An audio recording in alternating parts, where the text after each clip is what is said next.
बिस्मिल्लाहिर्रहमानिर्रहीम। अस्सलाम वालेकुम। मैं हूं गुलफाम चौधरी। आप देख रहे हैं मेरा फेसबुक पेज और यूट्यूब चैनल। पाकिस्तान में होने वाली अहम तरीन डिवेलपमेंट इस वक्त जो बहुत तेज़ी से जारी हैं और बिलखसूस इलेक्शन के नतायज के हवाले से इस वक्त पूरी कौम के अंदर और पोलिटिकल पार्टीज़ के अंदर एक इज़्तिराब पाया जा रहा है। हर पार्टी यानी देखते ही देखते जो जीते हुए उम्मीदवार थे उनको किस तरह से धांधली के ज़रिए इस ब्यूरोक्रेसी में से लिए गए चंद अफसरान जो थे उन्होंने प्रेशर में आकर किस तरह से उनके नताइज तब्दील किए, किस तरह से जीते हुए उम्मीदवारों को हराया, उसकी कोई तारीख में नज़ीर नहीं मिलती। यानी चौधरी सालेक हुसैन और कैसरा इलाई, यानी कैसरा इलाई 1 लाख की लीड से आगे जा रही थी। अचानक से उनको हराना एक इतना बड़ा सवालिया निशान है जो फैसला उस आरओ का पीछा करेगा और अदालतों में वो बुरी तरह से एक्सपोज होगा, बुरी तरह से उसको शर्मिंदगी का सामना करना पड़ेगा और उसका फैसला रिटर्न भी होगा। उसी तरह से जो मैंने सर्वे किया था डॉक्टर यास्मीन राशिद और नवाज शरीफ के हल्के का, उसमें डॉक्टर यास्मीन राशिद का डबल वोट था। यानी हमदर्दी का वोट जो पहले डॉक्टर साहिबा के पास नहीं होता था, इस दफ़ा वो वोट भी डॉक्टर यास्मीन राशिद के पास था कि उनको इतने माह से जेल में रखा हुआ है और एक बेगुनाह खातून जो पाबंद सलासुल है उसके साथ लोगों की बहुत सी हमदर्दियाँ शामिल थीं। इसलिए नवाज शरीफ साहब का वहाँ से जीतना एक सवालिया निशान है और अचानक से जीत जाना और फॉर्म 45 पर कुछ और होना, 47 पर कुछ और होना, ये जो है वो बहुत बड़े सवालात जन्म ले रहे हैं। और तीसरे नंबर पर रेहाना डार का हल्का, जहाँ पर लोग रिएक्शन में निकले हैं और लोगों ने इतना वोट दिया है रेहाना इम्तियाज़ डार साहिबा को कि वहाँ पर ख्वाजा आसिफ की छुट्टी हो गई है और 50,000 की लीड से हारने वाला ख्वाजा आसिफ वहाँ पर अचानक से 13,000 वोटों से जितवा दिया गया। अब यहाँ पर एक बात का मैं लाजमी तौर पर जिक्र करना चाहूँगा कि मेरा हल्का जहाँ पर मैंने वोट कास्ट किया और जहाँ पर हम मौजूद थे, जहाँ हम देखते भी रहे, वहाँ पर इस्तेकाम पाकिस्तान पार्टी के मलिक नुमान लंगड़ियाल ग्रुप जो शायद यहाँ तक दावा करते थे कि साड़ी गल हो गई है, तो वो जो जिनसे बात हुई थी उनकी, वो जिन्होंने कहा था कि साड़ी गल हो गई है, आज वो कहीं पर ग्राउंड पर नज़र नहीं आते और ये कहते दिखाई देते हैं जहाँ भी बैठे हों कि साड़ी बस हो गई है। तो इस्तेकाम पाकिस्तान पार्टी के सरबराह को ले लें, जहांगीर खान तरीन को, परवेज़ खट्टक को ले लें जिन्होंने खान साहब के साथ बेवफाई की, और बेवफाई करना अलग बात, एक घटिया हद तक जाकर इल्ज़ामात लगाए और करेक्टराइजेशन की और साथ ये भी दावे किए थे कि हम इमरान खान को गवर्नमेंट बनवा के दे रहे थे और हम उस गवर्नमेंट को चला रहे थे। तो ये हकीकत आश्कार हो गई है कि कौन खान साहब की गवर्नमेंट बनवा रहा था, कौन चलवा रहा था। वो लोग जो अपनी सीट नहीं निकाल सके वो खान साहब को कैसे हुकूमत बनवा के देंगे। जहांगीर खान तरीन फारिग अलीम खान की सीट जो है वो अलीजाज भुट्टो डट गए हैं। उनका कहना है कि मेरे साथ धांधली हुई है। फॉर्म 45 के मुताबिक अब्दुल अलीम खान साहब बुरी तरह से हार चुके हैं। सिर्फ उन्होंने अपनी ताकत के बलबूते पर वो जो सीट है वो ली है, लेकिन मैं उनको नहीं छोड़ूंगा, अपनी सीट वापस लेकर रहूँगा।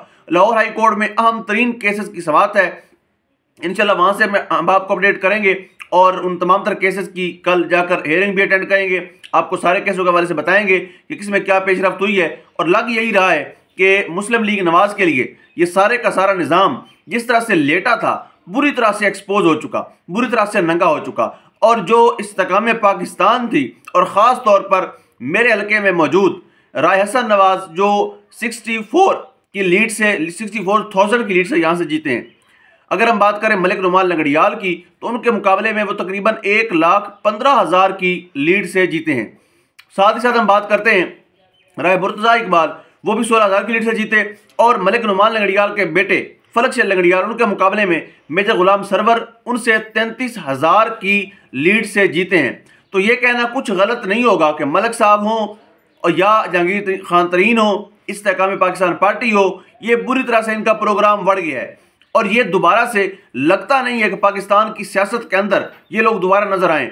और ये याद रखिएगा, इस बार अगर कोई लोटा करेसी का दोबारा सोचेगा भी सही तो उसको ये फैसला करना इतना मुश्किल हो जाएगा, क्योंकि उसको पता है उन्होंने अंजाम देख लिया है अलीम खान का, उन्होंने अंजाम देख लिया है परवेज़ खट्टक का, उन्होंने अंजाम देख लिया जहांगीर खान तरीन का। जितने भी लोटा ग्रुप था बुरी तरह से फारिग हुआ और उन्होंने इनका अंजाम देखते हुए अब उनके लिए यह फैसला करना कम से कम मुश्किल हो जाएगा कि वो किस तरह से इमरान खान के साथ बेवफाई करें या उनको छोड़कर जाएं।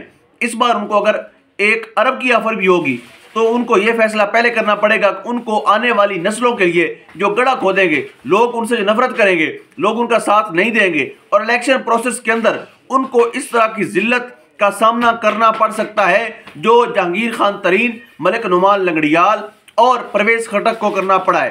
यानी वो लोग जो ये दावा करते थे कि जो है हुकूमत बनाई हमने है और खान साहब को चलाई हम रहे थे, उन लोगों का इस तरह से बुरी तरह एक्सपोज हो जाना वो बहुत बड़ा सवालिया निशान है उनकी क्रेडिबिलिटी के ऊपर।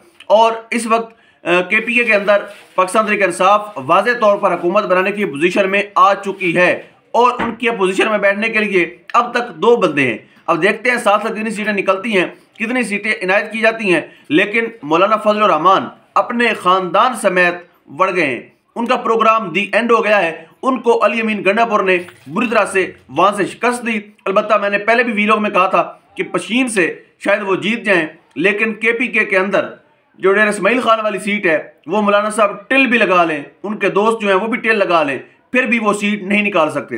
तो वही कुछ हुआ है मौलाना साहब के साथ और उनको भी बहुत बड़ा झटका लगा है। साथ जहांगीर खान तरीन भी तीसरे नंबर पर हैं। तो ये सवालिया निशान तो हैं ही हैं। पंजाब के अंदर इस वक्त अगर हम फॉर्म 145 के मुताबिक बात करें तो पाकिस्तान तहरीक इंसाफ सादा अक्सरियत के साथ अपनी हुकूमत बनाने की पोजीशन में आ चुकी है। 50 फॉर्म ऐसे हैं जो फॉर्म 45 के मुताबिक पाकिस्तान तहरीक इंसाफ जीत चुकी है, लेकिन फॉर्म 47 पर जाकर 2 नंबरी की गई है। अब सवाल ये पैदा होता है कि वो 2 नंबरी कब तक टिकती है, कब लाहौर हाई कोर्ट उस पर एक्शन लेती है। को मंडे को सारे केसेस जो है वहाँ ज़ेर समात भी हैं और बहुत सी सीटों के हवाले से स्टे भी ले रखे हैं पाकिस्तान तहरीक इंसाफ ने। तो अब वहाँ पर कितनी देर तक टिक पाते हैं ये फैसले। जो ROs की तरफ से फॉर्म 47 में गड़बड़ की गई और नवाज शरीफ साहब के लिए सिस्टम ने इतने शफाफ तरीके से उन्होंने हाथ धोए हैं कि वहाँ पर बेशुमार निशानात छोड़ गए।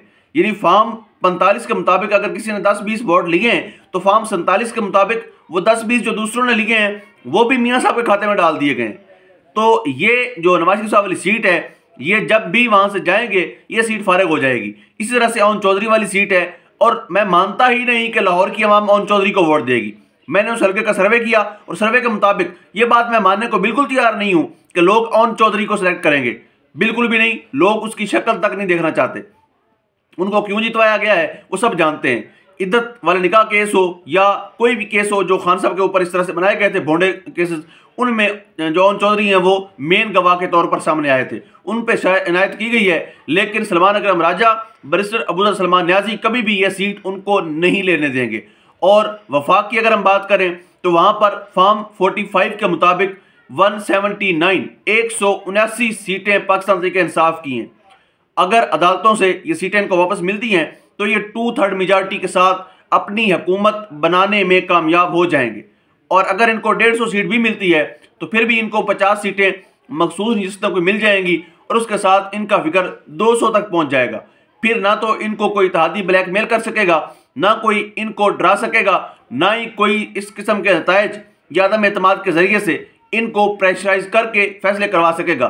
फिर खान साहब भी जल्द जेल से बाहर होंगे और पाकिस्तान के फैसले पाकिस्तान में होना शुरू होंगे। वो दिन पाकिस्तान की फलाह के लिए, पाकिस्तान की तरक्की के लिए बेहतरीन दिन होगा जिस दिन पाकिस्तान के फैसले पाकिस्तान में होना शुरू हो जाएंगे। अल्लाह पाक वतन अजीज़ का हामी और नासिर हो। पाकिस्तान जिंदाबाद।